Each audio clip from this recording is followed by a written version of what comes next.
Matthew asked me to come down today to talk about social entrepreneurship, and I started a company on the 20th of May 2009 called Media140. Those are my, I guess, contact details if you're interested.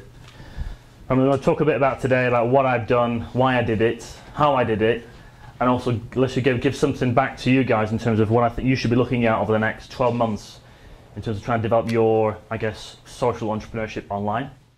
Just to give you some background, Media140 is the organisation I started, and our primary aim is to educate businesses, organisations, and individuals on the benefits and the, I guess, the power of social technologies. We dropped the word social media about a year ago because I think it's a bit overused, and I don't think it is social media. It's more kind of technology that enables people to communicate and network. We've hosted around, I think, 16 events globally since May the 20th, which was the first one, in places such as Sydney, Perth, Canberra, Vienna, Barcelona, where else? We've been Italy, London, Glasgow, Oxford, Bristol.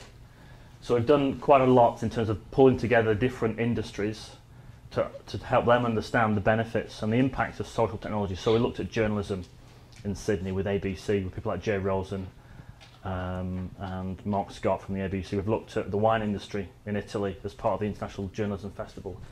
We also had Julian Assange on our books to speak last April, but there's a volcano that stopped all the European flights coming in, so that kind of scuppered those plans. We've also covered food and wine in Sydney. We've looked at politics in Canberra. We've looked at data and open data in London as part of data economy.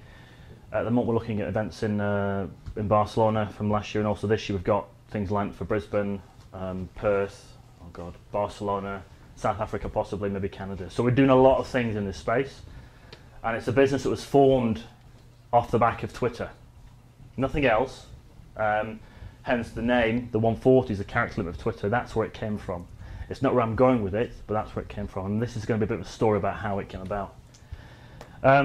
That's the Sahara Desert, and that's the Marathon des Sables, which is a race I ran last April, which is a 6-day foot race across the Sahara carrying a rucksack.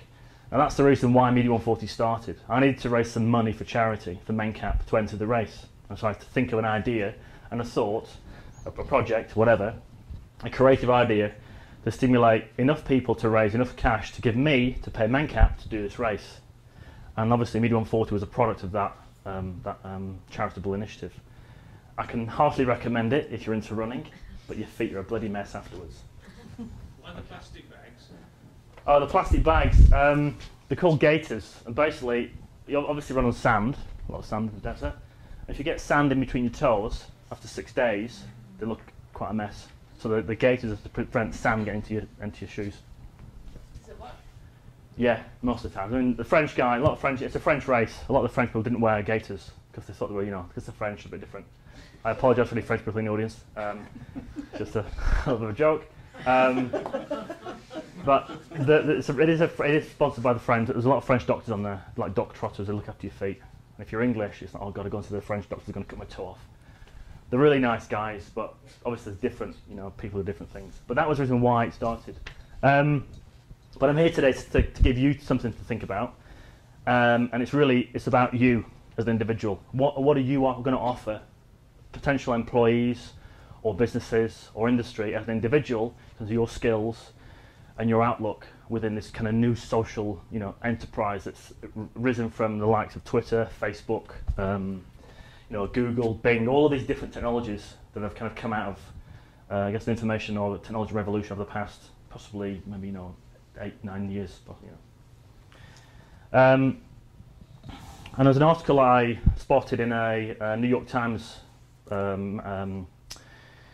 post that came out, when was it? I think 20th, that would probably maybe Wednesday, I think, or yesterday, whatever the date is today, looking at how your reputation will matter more than anything else online, because you're going to be able to measure everything you do can be measured.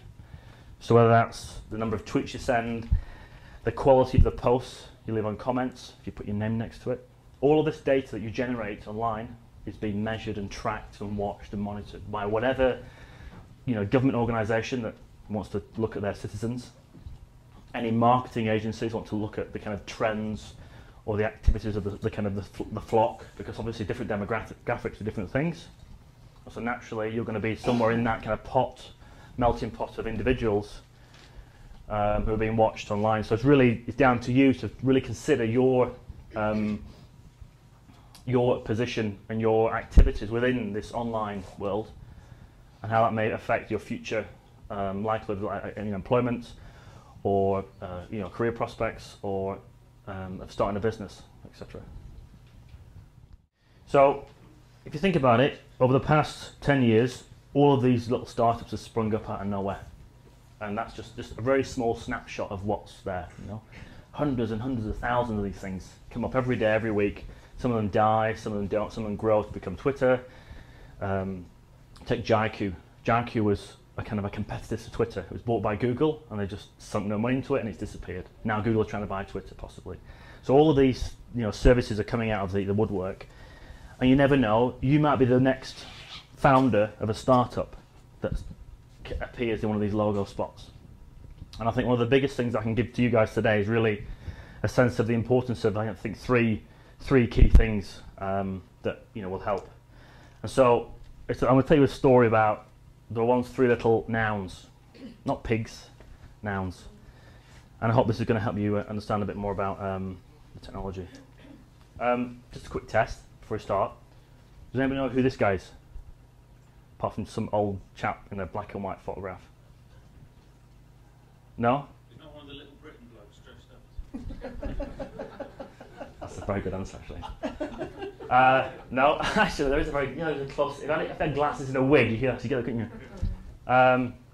No, it's a chap called LJ Hanifan, and this guy created the term social capital way back in 1916. He actually wrote a book in 1920 entitled Social Capital.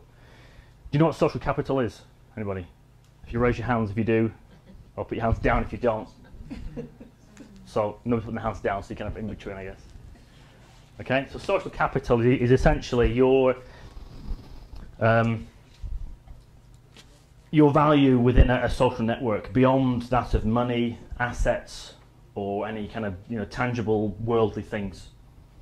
And he classed it as this, don't refer to real estate or personal property or to cold cash, but rather to that in life which tends to make those tangible substances count for most in the daily lives of people, namely goodwill, fellowship, mutual sympathy, and social intercourse. So if you can imagine every day when you're using Twitter or Facebook or whatever social networks you're involved in, you're generating that element of goodwill, conversation. You're creating some kind of reputation for yourself. You're trying to influence people. You're trying to get things from people, or converse or swap ideas. Or that whole concept of building up some kind of social value within that community. That's what I feel, and what I think what people are starting to look at now.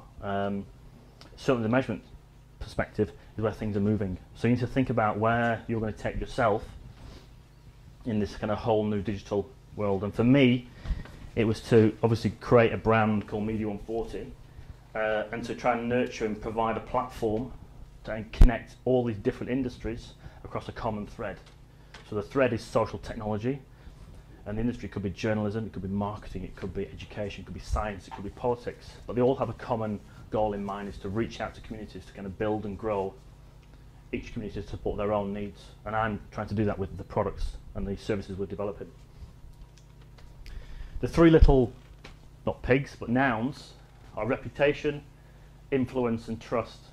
And for me, those are the three key things you need to look at developing online to be able to grow and shape your social capital as an individual. I'm not saying this is the be-all and end-all, but it does help if you've got a strong reputation as an expert in, say, the field of nanotechnology, or I don't know, geopolitical science, or cooking, or wine tasting. People are going to look to you for guidance and help. And if you can provide them with valuable content, or you can give them information that's going to benefit them, your reputation is going to grow. Hence, so your influence. So you can then start to either shape arguments or shape opinion or form opinion. So you'll be looked at as an opinion leader or an influencer within a given industry.